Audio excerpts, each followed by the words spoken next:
Good morning, ladies and gentlemen. It is day number 2 of trying to live on $100 here in Ukraine. At the end of the last video, we had $84 left, but I need to make a correction to that. It was pointed out to me that we should not be counting the cost of the Uber in the overall cost of living in Ukraine, because I didn't count the plane ticket here, I didn't count the bus ticket. So we're going to redact that, and we have $89 left. $89 left up on the screen.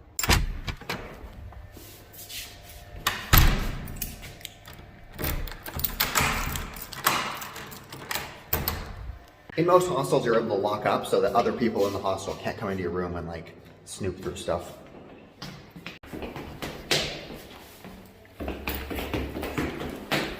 The first thing we need to do is we need to head to an ATM machine because a lot of vendors here in Ukraine aren't accepting my cards. So if we can get cash, that'll alleviate a lot of the problems that we'll have. Hopefully we can get a good exchange rate because I know that a lot of places like this, they like to charge really excessive fees. Let's do a little shopping around. I am pretty sure this is a bank. I think that's how that works.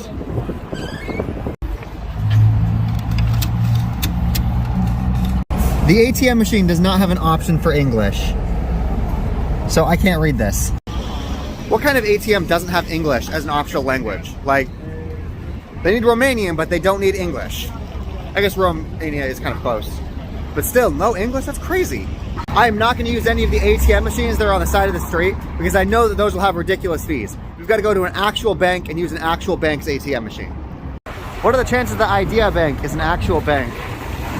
They have this ATM looking thing, but I think it's for paying bills, not for withdrawing cash. It's like a regular bank. They don't have an ATM machine in here.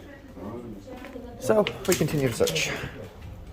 I'm at the same brand of ATM that I was at last time, except it's less busy here, so people won't need to wait for me while I use Google Translate. Oh, look at that. It did have English. I just didn't know what I was doing. I take it back. There's a $2 fee. RIP. So we're going to count that in the total amount spent.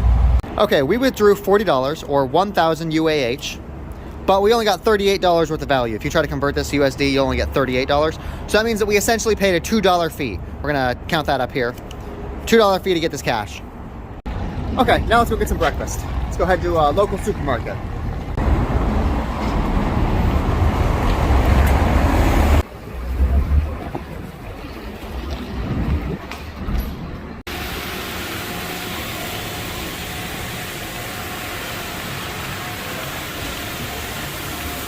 Yeah, something tells me this is not the cheap supermarket.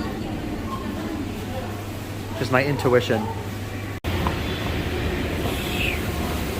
Let's go explore the rest of it, because it looks like there's more parts to explore. I found my section though, so we've got some like pizza things. This, so 14 cents or 14 whatever, this makes this like a 50-cent pizza.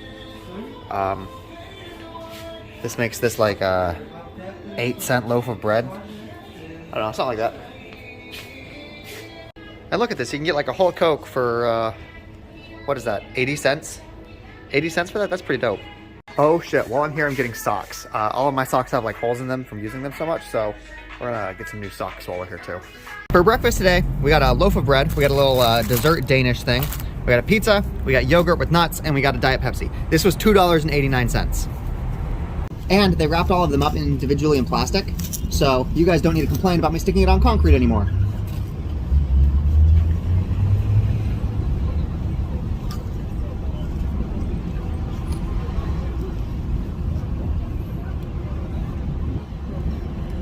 I've already hit 4,000 view hours, so there's no point in me making you guys watch me eat.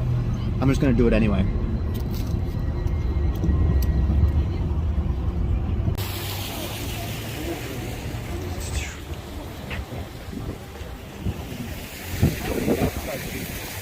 While I was at the store, I also got some socks. See, because my socks, they have this problem where the heels, they're all getting worn out. I walk just so much, so I need to constantly replace them. I bought these like 2 months ago. But anyway, this was $2.07, so I'm gonna knock that out of the budget.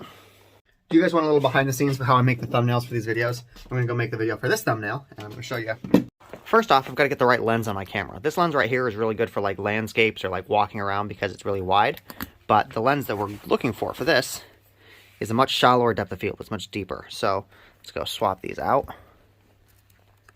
God, it's so hard to do most of the things I do with one hand. I'm gonna try to do it though.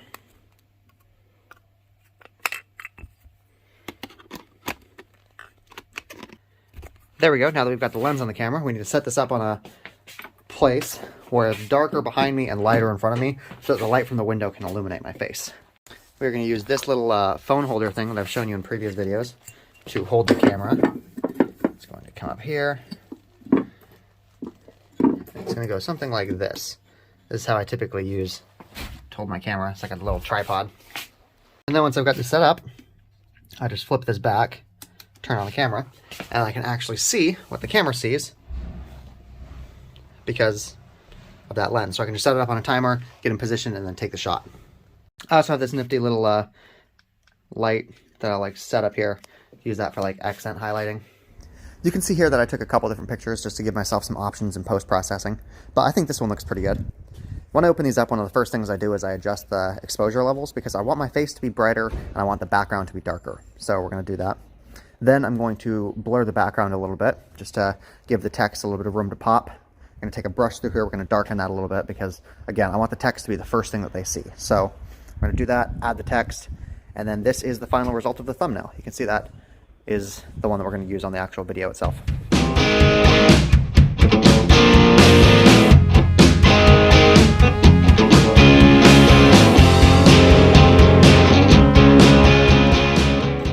Now that we've got the B-roll out of the way and you guys have been tricked into thinking that this is a high production value YouTube channel, let's go get some local food, something hot. This burger right here was $3.06. Look at that, their money is like different sizes. Surprisingly, this is the first time I've ever had to like actually use cash here in Europe. I guess I'm not even in Europe anymore. Maybe, I don't know, this is the first time I've ever had to use cash. And that's kind of cool, that's nifty. That had cucumbers and tomatoes and that had other green stuff in it. I eat healthy. I just went to the store, picked up a Pepsi and this little croissant thing. I think it's full of like pudding. But this was $1.17, so we're gonna add that up here, $1.17. I also renewed my stay in the hostel for another night. In the last season of living on $100, I went from hostel to hostel and just like jumped around a lot of them to explore more. Don't do that. It is a bad idea. You'll end up with just like really bad conditions. If you're able to find a hostel that has good Wi-Fi, is clean, then stick with it. Like it's not worth rolling the dice on. So that's another $6.31 up. Oh hey, it is banana pudding. Oh good. There we go, ladies and gentlemen. That is the end of day number 2 here in Ukraine. We have $72.17 left. And if we average that out over each of the days, that means we're spending about $13.91 per day. That puts us right in line with what we were doing in Poland. But I still feel like we can do better because we don't need to pay that ATM fee anymore. We've already withdrawn all of the money that we need. And if we need to, we can go for a cheaper hostel after I've had my fun with this one. Just remember that you can click this button right here if you want to see the previous day, and you can click this button right here if you want to see the next one, so you can just like scrub through each of the days and binge watch them.